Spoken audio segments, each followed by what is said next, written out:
Welcome to our channel. If you can't afford health insurance, several programs may provide free or low-cost coverage. Follow these step-by-step instructions to find assistance in your state. Step 1.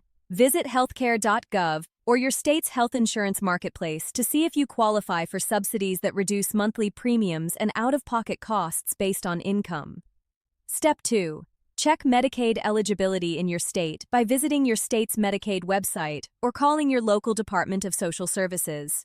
Eligibility varies by state. Step 3. Apply for the Children's Health Insurance Program if you have children under 19. CHIP provides low-cost coverage to children in families earning too much for Medicaid. Step 4. Explore community health centers that offer services on a sliding fee scale based on income. Find locations at findahealthcenter.hrsa.gov. Step 5. Check if your employer offers health insurance, even part-time. Some employers provide coverage to employees working as few as 20 hours per week. Step 6. Consider short-term health insurance plans as a temporary bridge if between jobs. These are less expensive but provide limited coverage and don't cover pre-existing conditions. Step 7.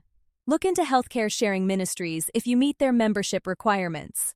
These aren't insurance, but members share medical costs. Research thoroughly as they have limitations. Step 8. Contact a local navigator or certified application counselor for free help applying for coverage. Find assistance at healthcare.gov or by calling 1-800-318-2596. Don't forget to like this video and subscribe to our channel.